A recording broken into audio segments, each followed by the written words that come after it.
柔能胜刚是很明显的道理啊。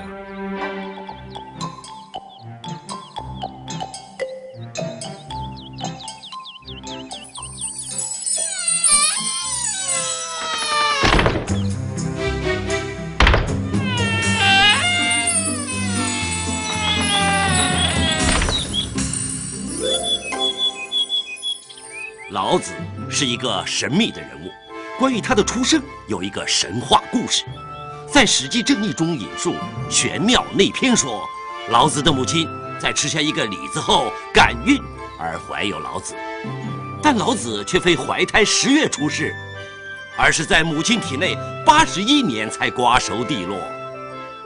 他的母亲并割左腋而生老子，也因为在母体81载才出生，所以面貌就像一个老人一样。名与身孰亲，身与祸孰多，得与亡孰病，是故甚爱必大费，多藏必后亡。知足不辱，知止不殆，可以长久。名和生命比起来，哪一样亲切呢？生命和获利比起来，哪一样贵重呢？得到名利而丧失生命，哪一样为害呢？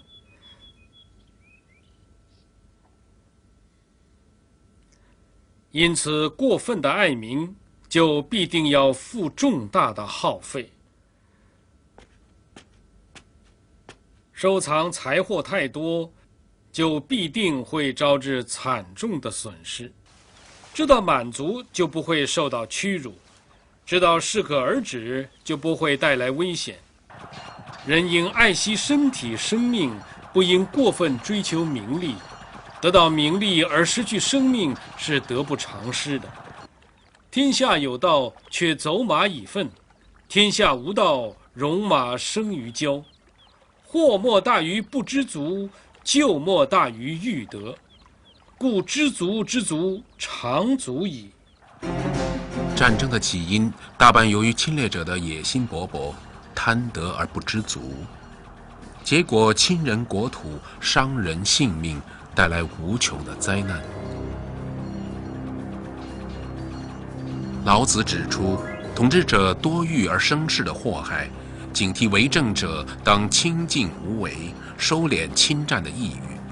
天下无道，戎马生于郊，意思是天下不行德政，而行王权霸道，所以战争连年，战马也要在战场上产子，亦可反映出当时兵荒马乱、互相杀伐的惨烈情况。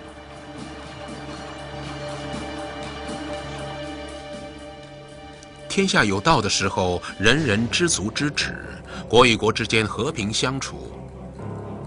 战争绝迹了，战马也没用了，只好用来耕田。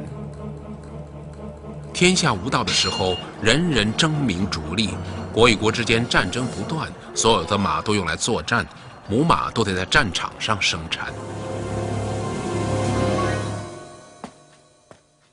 我国的国土实在太小了，可是你看邻国的国土却非常的大呀。已经够大了，不要贪得无厌了。不，太小了。出兵攻打邻国，夺取国土。天下的灾祸没有比不知足更大的了，天下的罪过没有比贪欲更大的了。所以，只有知足这种满足，才是永久的满足。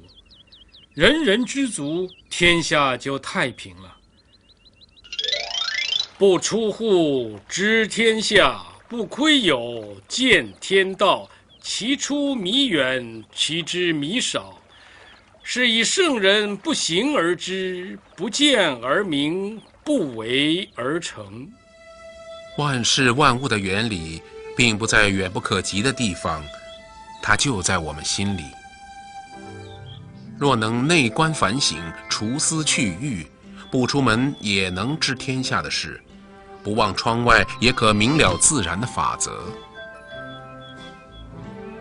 走出大门越远，知道的事理也就越少。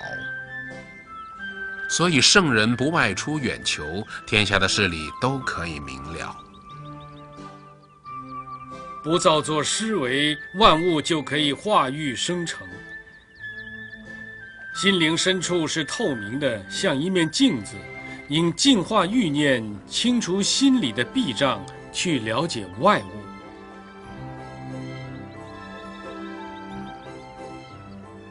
为学日益，为道日损，损之又损，以至于无为。无为而无不为，取天下常以无事，及其有事，不足以取天下。求学一天比一天增加。我在书本里学到的知识和见闻，已经增加了不少了。求道却一天比一天减少，减少又减少，一直到无为的境地。如能不妄为，那就没什么事情做不成的了。治理国家要常清静，不扰攘。至于证据繁苛，就不配治理国家了。为学只能增加天欲，因此虚伪百出，扰烦众生。求道损之去欲，内心既清且虚，外在自然无为无事了。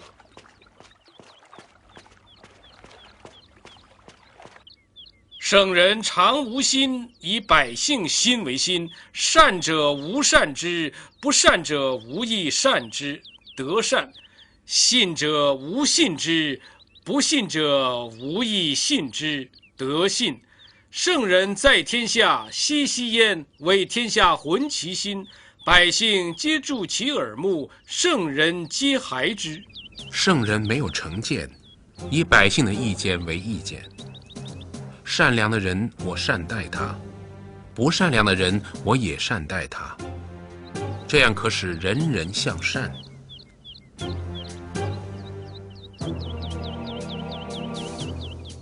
守信的人，我善待他；不守信的人，我也善待他。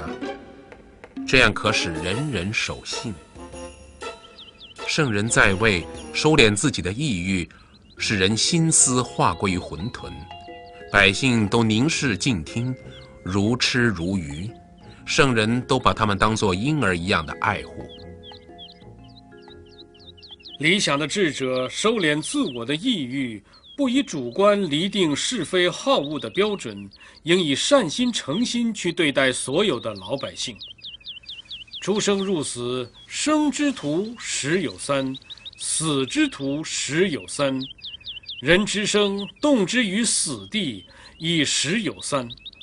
夫何故？以其生生之后，盖闻善射生者，陆行不遇四虎，入军不备甲兵。四无所投其脚，虎无所用其爪，兵无所容其刃。夫何故？以其无死地。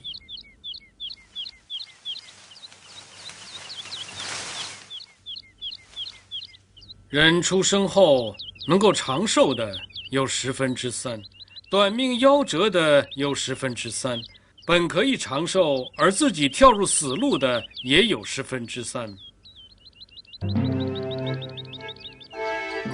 这是什么原因呢？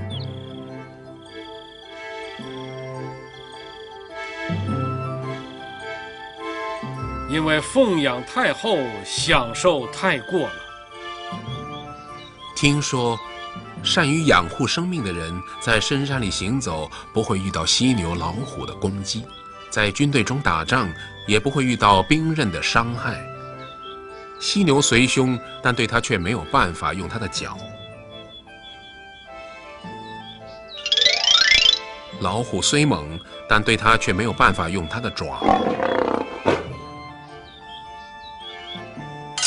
兵器虽利，但对他没有办法用他的刃。这是什么原因呢？因为善于养生的人根本就没有什么能伤害他。在我们日常生活里，不知有多少无形的西湖甲兵，例如声色获利、骄奢淫逸、放避挟持。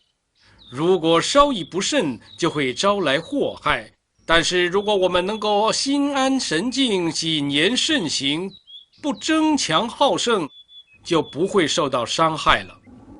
知者不言，言者不知。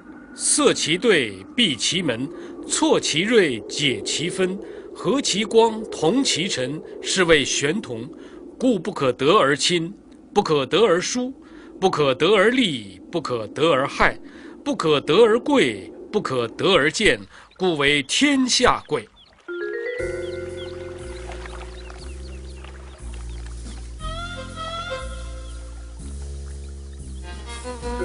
智者晓得道体精微奥妙，所以勤而行之，不敢多言。整天喋喋不休的人，根本不明白道。不露锋芒，消解纷扰，含敛光耀，混同尘世，这就是玄妙奇同的境界。完全超然物外，淡泊无欲，既无法和他亲近，也无法和他疏远；既无法使他得利，也无法使他受害；无法使他高贵，也无法使他低贱。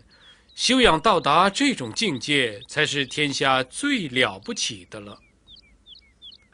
理想的人格形态是错锐、解分、和光、同尘，而到达玄同的最高境界。老子名称的由来，原来也有一个传说，在《史记索引》中，葛玄提及，老子的母亲在一李树下生了老子。当老子刚产下，也懂得说话了，他指着旁边的李树，并且说要以李作为自己的姓氏，就是这样，他便唤作李耳。另一个说法则指，老子一出世已是一位白发苍苍的老翁了，所以他名为老子。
其实，关于老子的传说众说纷纭，但有一点可以肯定的，就是老子一直备受统治者的爱戴。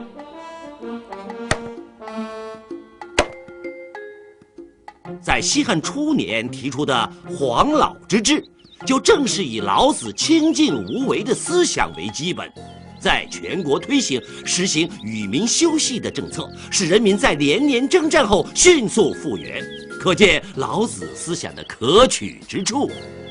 以政治国，以其用兵，以无事取天下，吾何以知其然哉？以此天下多忌讳，以民弥贫，民多利器，国家滋昏，人多技巧，其物滋起，法令滋章，盗贼多有。故圣人云：我无为而民自化，我好静而民自正，我无事而民自富，我无欲而民自朴。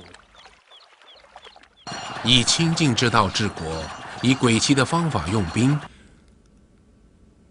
以不搅扰人民来治理天下。